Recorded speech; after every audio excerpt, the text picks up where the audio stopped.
Boa noite. Sejam todos bem-vindos. E vamos assim, nos tranquilizando, nos acalmando, diminuindo o fluxo dos nossos pensamentos e vamos nos ligar com o nosso mentor individual, que tanto nos intui e ampara, e com Joana de Ângeles, a mentora desta casa, que nos recebe com muito amor e carinho junto à irmã Rosário. Vamos fazer a nossa ligação com Maria de Nazaré, nossa doce mãezinha, e pedimos a ela que nos cubra com seu manto de luz e proteção.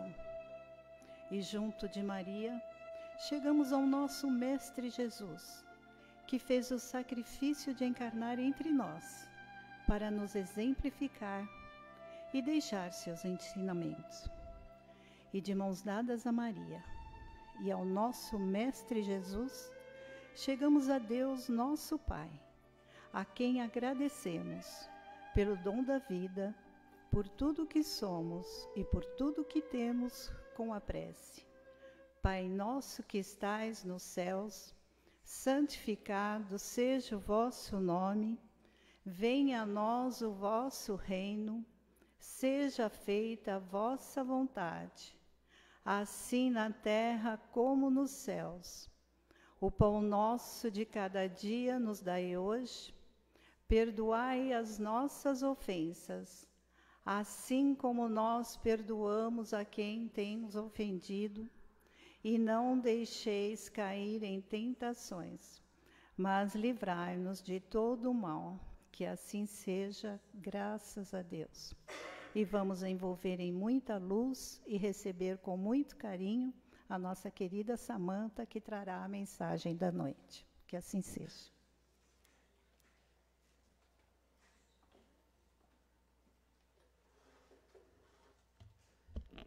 Boa noite a todos. Boa noite a todos os amigos nas salas de passe, o pessoal que nos assiste lá embaixo, o pessoal que nos assiste pelo Facebook. Também temos essa tecnologia a nosso favor. A palestra de hoje é sobre a seguinte frase: fora da caridade não há salvação. Essa é uma frase que ela é basilar dentro do Espiritismo. E a gente tem que Kardec disse que essa frase é que fez toda a convicção dele no Espiritismo. Fora da caridade não há salvação. É uma máxima do Espiritismo. Então a gente precisa saber essa frase para nos envolvermos na doutrina espírita. Então vamos entender um pouquinho o que ela diz. Às vezes a gente acha que entende e aí a gente tem algumas surpresas quando começa a ouvir sobre essa frase. Fora da caridade não há salvação. Nós vamos começar de trás para frente, tá bom? Vamos começar pela salvação primeiro, que é mais interessante. Depois a gente vai para a parte da caridade. Vamos salvar primeiro. Bom, vamos para a ideia de salvação. O que é salvação? Salvação é você tirar alguém de um perigo, né? De algo ruim que vai acontecer àquela pessoa. Isso é salvar alguém de um perigo iminente. Dentro das religiões, dentro ainda de muitas culturas, o que seria essa salvação? O que seria esse perigo que a gente fala, né? Vou ser salvo. Salvo do quê? Salvo do inferno, não é? A gente queremos ser salvos do inferno. A doutrina espírita ela tem uma concepção da questão de céu e inferno diferente de muitas outras religiões. Para nós, num processo de raciocínio, nós entendemos que essa salvação e esse céu e inferno ocorre de uma forma um pouquinho diferente. Entendemos que essa salvação não é num ato só. Eu vou fazer alguma coisa, eu vou pagar e ter meu pedaço lá no céu e acabou, já estou salvo. Não é assim que nós vamos entender essa salvação, porque também não é assim que nós entendemos céu e inferno. O que nós entendemos? Que o céu e o inferno não é uma questão física, é uma questão de vivência. O céu e o inferno está dentro da pessoa. E não diz respeito a quando morrermos, não. Não sei se já aconteceu com vocês, mas uma vez eu estava numa viagem muito gostosa, num lugar assim, que eu falava, gente, parece o paraíso aqui, né? Estava toda feliz. Quando eu olho do lado, tinha uma mãe brigando com os filhos, brigando com o marido, era uma brigaiada toda. Toda vez eles brigavam. A gente ia, se arrumava para jantar, falava, vamos ver qual que vai ser o tema da briga de hoje. Olha que feio. Mas a gente já ficava... fazia parte do pacote do turismo, ver a briga alheia, né? E eles brigavam, e todo dia eles brigavam, e um saía da mesa, e aquela... Quer dizer, eles estavam no céu, mas estavam vivendo um inferno. Porque não é sobre o lugar, é sobre a nossa condição espiritual. O que nós carregamos, é isso que é o céu e o inferno. Então, essa salvação que a gente vai dizer é uma salvação não de um espaço físico, mas a salvação do que mora em nós mesmos. E também entendemos que é um processo porque não conseguimos compreender essa questão de pena eterna do inferno, né? Então, vamos pensar assim, você tem um filho, seu filho fez alguma coisa errada. Quais são as opções? Você pega ele e diz assim, olha, você não devia ter feito isso, isso foi errado, isso não se faz, então eu vou te dar uma outra chance, vou te ensinar assim, assim, assim, ou você pega o seu filho, tranca no quartinho pegando fogo e diz assim, agora você fica aí para sempre, filho, fecha a porta e vai-se embora. O que faz mais sentido para nós, ainda tão precários no amor? É de ensiná-lo, não deixá-lo pegando fogo eternamente porque ele errou. Se para nós, que ainda somos tão precários no amor, é inconcebível essa ideia de deixar um filho teu queimar para sempre, para eternamente no inferno, imagina para Deus. Deus não desiste de nós jamais. Se vocês saírem e fizerem um caminho, deixa eu para o outro lado ali do cadeião, o que vocês vão ver? Quem vem aqui bastante sexta-feira sabe. Aquelas mães na frente daquele cadeião. Elas fecharam a porta e disseram, agora vocês queimam aí para sempre. Fizeram isso? Não. Elas não desistem. Elas estão ali passando por terríveis humilhações para poder encontrar o filho e rezando para o dia dele sair e ser diferente. Que dirá Deus? Então, dentro da doutrina espírita, por um raciocínio lógico e de amor, nós não compreendemos que precisamos ser salvos dessa condenação de Deus, porque Ele há de nos condenar. Não é isso a salvação. É salvar a nós mesmos. Então, a gente vai entendendo que a salvação ela é um processo, não é a compra de nada. Então, eu vou morrer, deixar as coisas para uma instituição de caridade, porque aí eu posso morrer em paz, já vou ter meu lugar lá, não é? Não. Não é um ato, é um processo que vai acontecendo interior da sua salvação, da sua consciência, da sua paz interior. E ele é individual. Não adianta a gente querer salvar todo mundo, gente. Não adianta. Jesus veio dizer, mas Jesus já salvou todo mundo, beleza? Hoje posso errar pra caramba? Não. Jesus mostrou o caminho da salvação, que é o amor. Por mim, ele disse, vocês chegarão ao Pai, não foi? O que era ele? Ele era só amor. Então ele disse, amém, para vocês serem salvos. Ele trouxe o caminho, mas a salvação é individual de cada um. Se ele, que era Jesus, não salvou cada um, mas mostrou o caminho, que dirá nós, queremos salvar tanta gente. Nós vamos mostrar o caminho, aí podemos salvar. E a pessoa vai se salvar por ela mesma. Então, a salvação, processo individual e interno, certo? Então, não vai acontecer do dia para a noite, eu vou fazer uma coisa, tem algum caminho aí para eu ser salvo, alguma coisa fácil, porque a gente gosta de coisa fácil, né? Esse negócio de transformar, tudo é muito, muito difícil. Uma coisinha rápida aí para eu já passar rapidamente, ter um espaço lá no céu. E a caridade? Então, já entendemos mais ou menos a salvação, mas a gente vai voltar nela. E a caridade? A caridade é fácil. Agora que eu estou um monte de cestinha de Natal, isso aí é fazer caridade. Gente, o Espiritismo sempre complica um pouquinho as coisas. Aqueles que perguntaram, Kardec perguntou assim, qual é o verdadeiro sentido da palavra caridade, como Jesus entendeu? Aí eles respondem assim, ó tudo desmoronando agora, eles respondem assim, benevolência para com todos, vírgula, porque não é ponto final, gente, vírgula, indulgência para com as imperfeições alheia, vírgula, não, agora é e perdão das ofensas. Isso é caridade. E eu achava que era só fazer a sacolinha, tá garantido minha salvação. E agora complicou, né, gente? Olha lá. Benevolência para com todos. O que é benevolência? É fazer o bem. Fazer o bem, tudo bem, mas ele coloca assim, para com todos. Complica para com todos, não complica quando é para com todos? E por que ele fala isso? Lembra que a gente falou que a salvação é interna? Se você está fazendo bem para todos, você vai viver no inferno? Consegue entender essa salvação, que é muito mais complexo? Benevolência para com todos. Então, é para com todos, não tem exceção, para com todos. E isso inclui a gente. A gente tem que ser bom para a gente. Ser bom, parar de se cobrar tanto, ser benevolente com a gente. Ele disse assim, a indulgência também. também com a gente, se perdoar, parar de querer ser perfeito, né? Essa mania do perfeccionismo, ai, que bobeira. Temos que parar com essas cobranças. A gente brinca, né, que chega essa época do Natal, até a Simone cobra a gente, né? Então é Natal, e o que você fez? E nós ficamos numa neura, não é? E o que eu fiz mesmo? Já é Natal, e aquele desespero todo. E aí vamos correndo para fazer umas ações de amor no Natal para ver se recupera. E nada disso, nada disso. A benevolência é com o outro e é com a gente. Ser bom conosco, cuidar da gente também. Indulgência. O que é indulgência, né? Indulgência é a misericórdia com o outro. Indulgência para com as imperfeições alheias. Eu gosto que o Guimarães Rosa, né, pelo menos é atribuído a ele uma frase que diz assim, o que é misericórdia? Ele diz assim, misericórdia é colocar o coração na miséria do outro. A gente costuma dizer que o homem já conseguiu ir para um monte de lugar, né? Para a Lua, agora eles estão com o plano de Marte, NASA está agora com o projeto Marte. Conseguimos ir para tanto lugar e a gente não vai para o lugar mais perto, que é do lado ou no lugar do outro. Se colocar ali, um pouquinho só. Gente, se a gente se colocasse no lugar do outro, alguns minutos, se a gente colocasse o nosso coração na miséria que aquela pessoa está passando, nós entenderíamos por quê das suas imperfeições. Por que ele ainda não consegue fazer aquilo. Só que a gente não quer. A gente quer ficar no nosso lugar e julgando todo. Não. Sai, vai lá. Você vai chegar à conclusão que se você estivesse passando o que essa pessoa está passando, você ia fazer pior que ela. Talvez você chegue a essa conclusão. E aí você vai ser mais indulgente. A indulgência vem mais tranquilo. Puxa vida, né? Tudo bem, ele é assim, mas também passou por tanta coisa.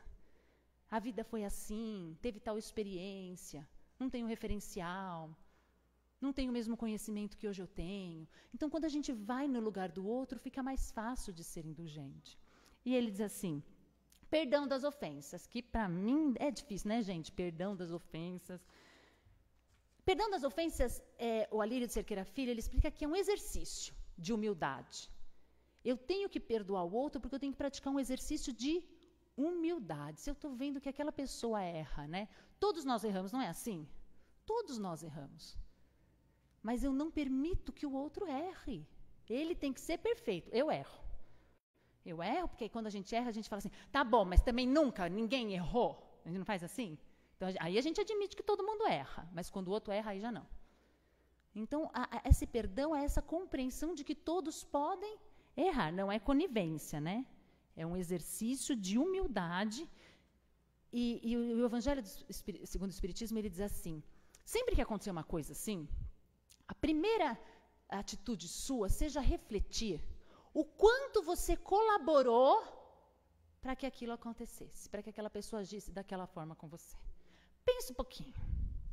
Se você não podia ter parado isso aí antes, se você não botou um foguinho naquilo, se você também não contribuiu de alguma forma para que aquilo acontecesse. E se você chegar à conclusão de que não fiz nada, mais motivo ainda para você perdoar. Porque você não fez nada. O problema está com quem, se você não fez nada? O problema está com ele. Então, por que eu vou pegar para mim? Ele que fez errado. Só que o que acontece? Como a gente sabe que a gente tem um pezinho no erro, a gente tem uma pontinha de culpa, o que a gente faz? A gente se desculpa para culpar o outro. O que é esse se desculpar? Se desculpar não no sentido de, tudo bem. Desculpar no sentido de tirar a culpa. Então, eu tiro a culpa de mim e jogo nele, porque aí é mais fácil. Eu já fico brigada com ele, já não olho mais, já... Pronto. Eu não preciso refletir o quanto eu contribuí naquilo. Então, veja, analiso se eu, de alguma forma, participei naquela situação. Se eu tivesse agido diferente, talvez teria acontecido aquilo que me magoou tanto. Se sim, eu pego um pouco dessa culpa e fica mais fácil perdoar o outro, porque aí eu também tenho uma parcela. Se não, não tem por que pegar. Não tem nem o que perdoar, ele é assim, ele errou, paciência, né? Eu não tenho nada a ver com isso. Eu não vou me escravizar, carregar um sentimento negativo por conta de uma coisa que eu não tenho nada a ver. Ele que fez, veio dele, não contribui em nada. Então veja que tudo corrobora para que nós possamos perdoar, mas isso é um exercício que a gente faz mais conscientemente. Então, depois dessa definição de caridade, o que a gente percebe? Olha lá, a caridade, segundo Jesus, não se restringe à esmola. Cuidado para não confundir caridade com esmola, hein? Abrange todas as relações em que nos achamos com nossos semelhantes. Então eu entendo que a caridade é para todo mundo. É para rico, para pobre, quem é inteligente, quem não é, quem é culto, quem não é culto, quem tem uma religião e quem não tem uma religião. Quem é espírita e quem não é espírita, quem é católico e quem não é católico, não está atrelado a coisas exteriores à caridade. É um processo interno. Então, interno, e esse processo, ou seja, a salvação, se ela é baseada na caridade, ela pode ser para qualquer pessoa. Todo mundo pode ser salvo. Então, aquela questão do povo escolhido, porque nós somos o povo, porque a gente vem aqui, frequenta, vem sempre. Nós vamos ser salvos. Quem está lá fora não vai ser. Para! Vai dar um choque na gente quando chegar lá em cima e ver um monte de ateu entrando lá para o reino de Deus e nós lá fora, lá barrado. Por quê? Porque não é a questão de frequentar lugar nenhum. É a questão interna de ser bom para o outro. A salvação é isso. Porque a salvação é esse céu de paz, tranquilidade da consciência, que só atinge aquele que age com amor.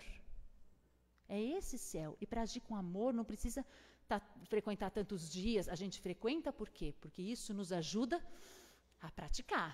Porque senão a gente dá uma perdida.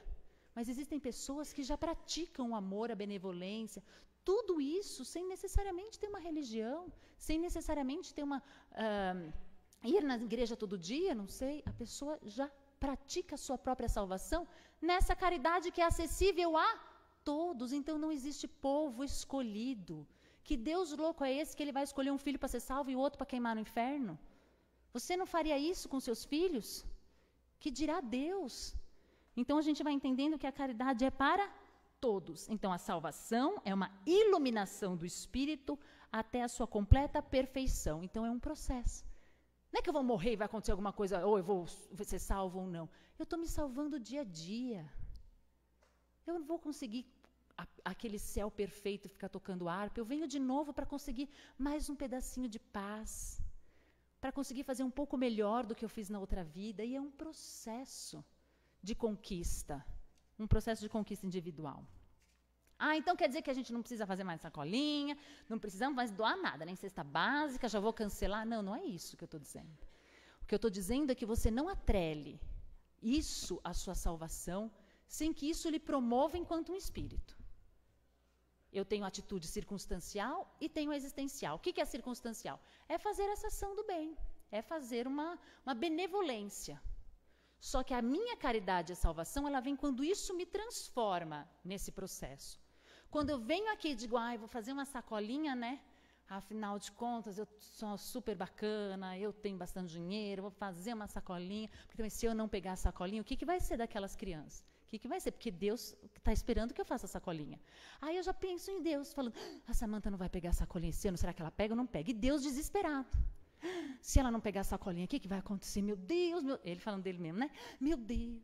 Quer dizer, você acha, Deus não é onipresente, onipotente, onitudo? Se eu não pegar a sacolinha, ele não vai ficar desesperado lá em cima. Ele diz, puxa vida, Samanta perdeu a oportunidade de fazer o bem, de deixar um pouquinho desse tempo egoísta que ela só usa para ela, para ir lá, enfrentar um calçadão. A gente tem que ter. Olha, gente, que benevolência, hein? Vamos lá. Para você enfrentar. Vai lá. É sacola que não acaba mais. É uma loucura. Mas você parou de usar aquele tempo só para você. E você foi usar para outra pessoa. Entende que não é só a sacolinha? Entende que não tá bom, então quanto custa a sacolinha? R$100? Tá, te dou R$100, vai lá. É a pessoa que deixa o tempo para ir lá, que escolhe com amor. A Ana falou aqui do bazar, essas senhoras, elas fazem essas coisas do bazar com amor. Eu tive outro dia lá e tive a oportunidade de ouvir que cada coisa que elas fazem vai uma energia, uma luz. Quando a gente compra aquele item e leva para a nossa casa, a gente está levando luz para a nossa casa. Quando você faz aquela sacolinha com amor, você está colocando muito mais que objetos lá dentro, você está pondo amor. Então não é que nós vamos deixar de fazer esse assistencialismo de alguma forma, mas nós vamos fazer com amor, compreendendo tudo isso e aprendendo, toda vez que fizer, aprender com alguma situação. Nunca vá fazer algo dizendo, porque eu vou, porque eu sou melhor, ele está numa situação pior, jamais. Jamais. Eu trabalho dentro de um grupo de voluntariado e esses dias quarta-feira passada foi o dia do voluntário. E precisávamos colocar um post no grupo. E todo mundo falando muito bem dos voluntários, porque voluntário é um ato de amor, e não sei o quê, porque o voluntário é sensacional. E eu escrevi assim, o voluntariado, escrevi mais ou menos, o voluntariado tem duas partes, uma que salva almas e outra que é o voluntário. Porque é isso. É a oportunidade de você, o outro, na verdade, está salvando a sua alma. Quando você faz aquele trabalho, quando você deixa o seu tempo para ir para o outro, você deixa de ser tão mesquinho. Vou contar uma coisa para vocês aqui. Eu fui uma vez num trabalho voluntário, antes de ir para lá, na Casa de Apoio à Criança com Câncer, nós íamos fazer um trabalho com as mães. E antes de ir para lá, eu tive uma contrariedade, estava chateada, assim, sabe? Aquele dia que você está chateada e tal. E assim que eu cheguei lá, uma das mães, muito bacana, ela já percebeu e falou, ai, você está com uma carinha triste hoje, o que aconteceu?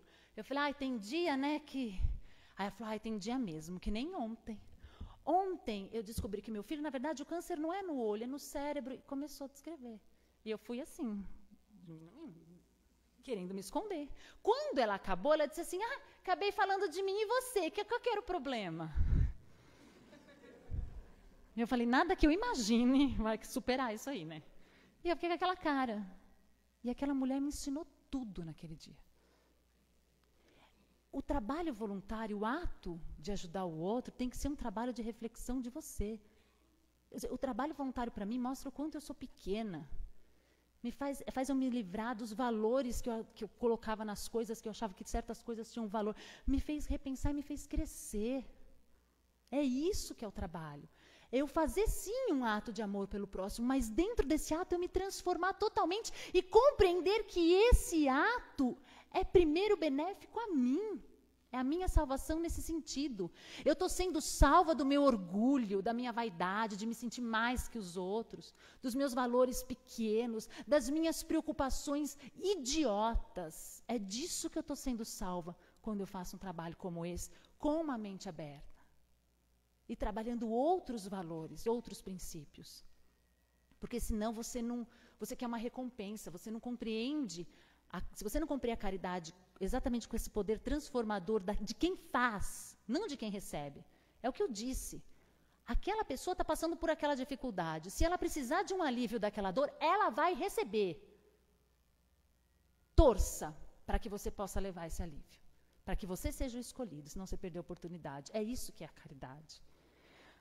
Tem a parábola a gente ouve a parábola que é do filho pródigo, né? Todo mundo conhece. O Alírio de Cerqueira Filho, ele faz uma análise do outro irmão. Do irmão que... Então, vamos lembrar, né?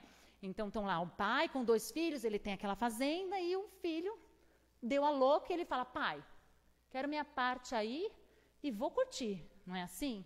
E aí, o que o pai fala? Ele divide a fazenda pelos 2, né? Tem lá. E ele reparte por eles a fazenda, porque eram 2 filhos. Aí tem aquele filho que pega o dinheiro todo, vai e gasta tudo, né? Aí depois ele se dá conta de que gastou e que a casa do pai, ele tinha todo o conforto e volta, não é assim? Esse é o filho pródigo. E o outro irmão? Olha só. O outro irmão, vamos analisar ele que parece muito com a gente. Vamos lá. A narração de Jesus diz assim, e seu filho mais velho estava no campo, e quando veio e chegou perto da casa, ouviu a música e as danças. O filho mais velho estava no campo, perto da casa. O que é a casa do pai? É a comunhão com Deus, não é? A simbologia. A casa do pai é a comunhão com Deus. O irmão mais velho, ele estava em comunhão com Deus? Não, ele estava perto da casa. Em nenhum momento ele entra na casa. Ele estava no campo, perto da casa. Então ele estava o quê? No pseudo-amor. Que é aquilo que a gente, eu vou dar uma sacolinha, vou dar uma cesta básica, é esse pseudo-amor, onde você acha que você está amando as pessoas apenas comprando o seu lugar no céu, a sua salvação. Então, ele estava no pseudo-amor, ele achava que estava amando, ou aparentemente ele era muito bondoso, muito caridoso, né? Que é a ideia que a gente traz. E então ele estava perto da casa, ele não entra. Vamos continuar. Aí ele pergunta para um servo o que está acontecendo. Ele não entra e não pergunta para o pai. Quando a gente acontece uma coisa que a gente não está gostando, a gente tem que perguntar para Deus. Como que a gente pergunta para Deus? A gente faz através da oração. Ou abre um evangelho. E vai estar lá a explicação. Mas a gente não quer aquela explicação, não é? A gente conta para todo mundo, um monte de gente o que está acontecendo de errado na nossa vida, para alguém dar um parecer. Ah, mas eu acho, isso aí está acontecendo porque na outra vida você fez tal coisa, tal coisa. Então todo mundo dá um pitaco. E a gente não para e conversa com Deus. Não entra na casa, não entra em comunhão. É só a gente abrir o evangelho. Já aconteceu com vocês? Você está passando por um problema, você abre o evangelho. Não cai certo? Cai certinho. Aí o que a gente faz? Não, a gente não, eu. Está viciado esse evangelho. Vou abrir de novo. Abro de novo para ver se caiu outra coisa, né?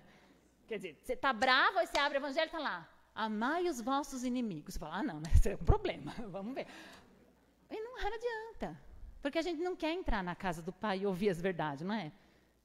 Então ele não quis entrar, né? Então ele pergunta a um servo. E o servo fala, é que o irmão que estava perdido voltou e vamos fazer uma festa, não é isso? Mas ele indignou e não queria entrar. Então, quando a gente acha que acontece uma coisa injusta na nossa vida, a gente fica indignado. Com quem? Com a gente? Não com Deus. Em vez de assim, poxa vida, aconteceu isso na minha vida, por quê? Porque eu preciso aprender alguma coisa, ou porque eu dei causa lá atrás, por isso que eu estou passando. Não. A gente fica indignado com Deus e já briga com ele, não é verdade? Aí continua. Então, ele não quis entrar aí. E saindo o pai, instava com ele, perdão. Não é nada de Instagram. Ele estava no sentido de insistir. Imagina Deus tirar uma foto, né? O pai. Não, no Instagram nada. Instava. O que é instava? De insistir, convidar insistentemente. Essa palavra que é instava. Então o pai fala, chamando ele para entrar, né? Venha, por favor, entre. Gente, quantas vezes Deus chama a gente? Por dia, né? Por minuto. Você está lá, você liga uma televisão, você pega um livro, você, né, passa na frente da igreja, passa na frente... E os convites, né, através de pessoas. Deus convida insistentemente a gente, entra na minha casa. Entra na minha vida, é inevitável, né? Mas eu tenho... que eu gosto dessa música. Inevitavelmente, né? Ele chama o tempo inteiro a gente. E a gente fica onde? Fica ali. Fingindo ali em voltinha no campo, fica pertinho da casa, mas não quer entrar, porque para entrar tem que se transformar. Porque o que o outro filho teve que entrar? Com humildade. Foi assim que ele entrou na casa do pai, não foi? Ou ele entrou, pai, cheguei aqui, estou de boa. Como ele entrou? Ele entrou, me faz de teu servo, eu não mereço nada. Mas a gente é muito orgulhoso para entrar desse jeito, a gente fica ali em volta fingindo um pseudo-amor. Vamos continuar. E aí, ele joga na cara do pai. Ele diz assim, eis que te sirvo há tantos anos. Ele vai cobrar, né? E nunca transgredi um mandamento. E o Senhor nunca me deste um cabrito. Aí jogou na cara, né? Vamos analisar. Eis que te sirvo há tantos anos. Te sirvo. Gente, quem é servo não é filho. Ele não falou, eu sou teu filho também. Ele não falou isso. Eis que te sirvo. Quem é servo quer o quê? Uma remuneração. Concorda? Então, ele queria algo. Ele não trabalhava ali enquanto filho daquele pai. Ele disse, eu te sirvo. Ou seja, eu presto os serviços. Esse é o problema da pseudo-caridade. A gente faz como se fosse um favor a Deus. Principalmente para se livrar de alguma coisa ruim, do inferno, essas coisas que a gente pensa. Então, ele falava, eu te servi. Quer dizer, eu trabalhei para você. O servo quer remuneração, gente. Se a gente trabalhar com essa ideia, a gente quer remuneração. Não a remuneração material, mas a gente fala assim, poxa, vou no centro, faço sacolinha, dou cesta básica, acontece isso na minha vida? Ah, gente, a gente faz isso. Então, quer dizer, se a gente tem essa postura de servir a Deus, eu estou fazendo aqui para te ajudar, hein? Não vai funcionar. Não vai funcionar. A gente vai desistir desse serviço e vai ser só esmola. Não vai transformar nada na gente. O servo, o que acontece? Se ele não tem uma remuneração boa, ele muda de patrão. E aí tem gente que vai de igreja em igreja, de tudo em tudo, procurando, né? Porque ele quer o quê? Ele quer uma religião boa? Não, ele quer um patrão bom. Ele quer um patrão bom, ele quer uma igreja que vai falar assim, tu vai ficar milionário aqui, é para amanhã isso aqui, que você vai ficar rico. Ele quer uma remuneração para servir a Deus, porque ele é servo, ele não é filho de Deus. Ele é servo, ele está fazendo aquele ato de, entre aspas, caridade, para ajudar ali, porque também se ele não fizer sacolinha, Deus vai ficar desesperado, não vai achar mais ninguém para fazer. É isso que ele pensa. E o filho? O que faz o filho? O filho, ele não trabalha para o pai, ele trabalha junto com o pai no propósito. Concorda? Olha que diferença. Se eu sou filha de Deus, não me coloco como servo dele, quando me coloco como um filho, qual que é o propósito de Deus? Que todos nos amemos e todos sejamos perfeitos. Então, quando eu ajudo alguém, eu ajudo não porque eu estou ajudando Jesus, porque eu sou uma serva e porque aquela pessoa precisa de mim. Eu ajudo porque eu tenho um projeto junto com Deus. Que é que aquele meu irmão que está passando por aquilo não passe mais, que ele cresça. Por isso que a caridade não se restringe a coisas. Mas é benevolência, indulgência, perdão. Tenhamos que ser filhos de Deus com o mesmo propósito. Ele fala, eu nunca transgredi seu mandamento, como se fosse uma obrigação. Deus obrigou a gente a ser bom? Não obrigou nada. Quando o outro filho pediu a parte dele, o que ele falou? Vai ter que ficar aqui, vai ter que ser bom. O que ele fez, gente? Está aqui. É isso que você quer? Vai. A gente não é obrigado. E a gente ouve muita gente, você não está fazendo aí? Não está fazendo a caridade? Olha onde você vai parar, hein? Depois vai reclamar que vai para um brau. Que isso? É chantagem, né, gente? Não é chantagem? Chantagem total. Não é assim que as coisas funcionam. Não tem obrigação nenhuma, você tem que fazer de coração, é um processo. E aí nunca me deu um cabrito, né? Deu metade da fazenda e a gente está cobrando o cabrito, né? Se acorda de manhã, tem sol, tem ar, tem chuva, tem tudo, mas está cobrando o cabrito, né? Assim, gente. A gente tem milhares de coisas que Deus nos dá diariamente, mas a gente foca no cabrito, que é um cabrito igual o cabrito que o outro ganhou. Olha que coisa louca. Aí ele fala, meu filho, vindo, porém, esse teu filho que desperdiçou a tua fazenda, já não é irmão, né? Que nem quando a gente briga em casa. Teu filho hoje fez tal coisa, né? Já não é mais meu filho. Teu filho, é assim, já muda a situação. Então ele não diz assim, meu irmão. Ele diz, teu filho, já mudou, né? Teu filho, por quê? Para dar esse afastamento. E desperdiçou a tua fazenda. A fazenda não é do pai? O que tem que ficar metendo bedelho? Não foi dividida? E a gente quer ver como todo mundo está cuidando da fazenda. Não está cuidando bem, hein? Está vendo? Aquele outro faz tal coisa, a gente fica nessa fofocaiada toda, cuidando da fazenda do outro, que o outro que ganhou, que o problema é dele, né? Ingratidão. E o pai termina dizendo, filho, tu sempre estás comigo. Independente, gente. Deus ama todos nós igualmente. E todas as minhas coisas são tuas. A gente não precisa de nenhum presente de Deus. Tudo isso que a gente tem já é presente. Dá para a gente ser feliz com o que a gente tem. É que a gente quer o cabrito, né? Porque o outro tem o cabrito, então eu também quero o cabrito. Não pode, né? A gente já tem tudo. Ele fala, tudo é seu. Tudo que é meu é seu. Joana de Anjos tem uma fala que diz assim, és herdeiro do universo. Nós somos herdeiros. Se Deus é nosso Pai, nós somos herdeiros do universo. Então, em vez da gente ficar cobrando, a gente já tem tudo. Tem uma outra frase do Guimarães Rosa que eu gosto, que essa é boa gravar. Ele diz assim, viver de graça é mais barato. Viver de graça é mais barato. Vive sem cobrar ninguém. É mais fácil, mais barato. Sai mais barato, porque senão você começa. Eu fiz isso porque a gente tem, às vezes, umas falas assim meio estranhas, né? A gente não, outras mães, outro pessoal deslocado, que diz assim, eu faço tudo para vocês aqui nessa casa. Quem nunca, né, gente? Quem nunca? Aí, quer dizer, você estava servindo a gente, você não estava em comunhão com a gente. Porque se estivesse em comunhão de propósito, beleza, você não estava servindo e queria alguma coisa em troca, né? Tem filho que dá uma hora, né? Vai virar e vai falar assim, tá bom, mãe, é no crédito ou no débito? Vamos pagar isso, não é? Vamos resolver, quanto que eu te devo, e aí você para com essas histórias. Não tem, porque é cobrança o tempo inteiro, né? Porque é servo, né? Não compartilha. Então, nós vamos entender que a caridade é muito mais do que esmola, filantropia, qualquer nome que você possa dar. A caridade em si tem que trazer uma transformação sua e de quem recebe. E essa transformação sua é que vai levar à sua salvação. Não de um fogo físico do inferno, mas da nossa própria consciência. Porque é ela que nos aprisiona no céu ou no inferno. Quando a gente conseguir só fazer o bem, a nossa consciência estará no céu. Não importa o que ocorra à nossa volta, nós estaremos em paz e no céu.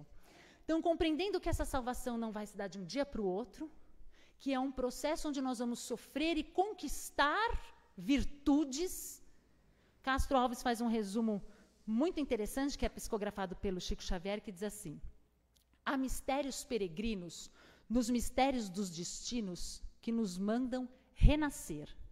Da luz do Criador nascemos, múltiplas vidas vivemos, para a mesma luz volver. É a luta eterna e bendita em que o espírito se agita na trama da evolução. É uma oficina onde a alma presa forja a luz, forja a beleza da sublime perfeição.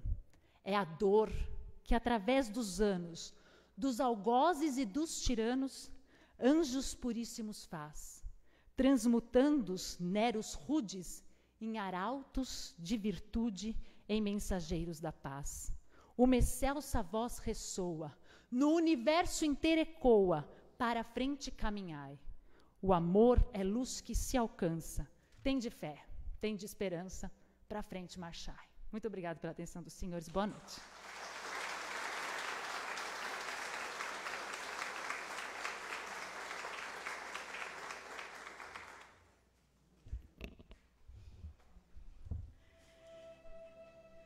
E assim, mestre, nós te agradecemos por mais esta oportunidade de aprendizado e te pedimos que possamos colocar seus ensinamentos em nosso dia a dia.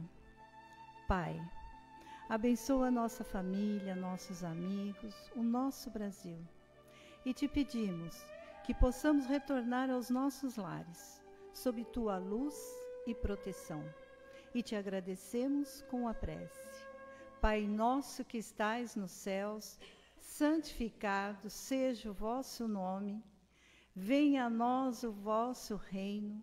Seja feita a vossa vontade, assim na terra como nos céus. O pão nosso de cada dia nos dai hoje. Perdoai as nossas ofensas, assim como nós perdoamos a quem nos tem ofendido. E não deixeis cair em tentações, mas livrai-nos de todo o mal. Que assim seja, graças a Deus.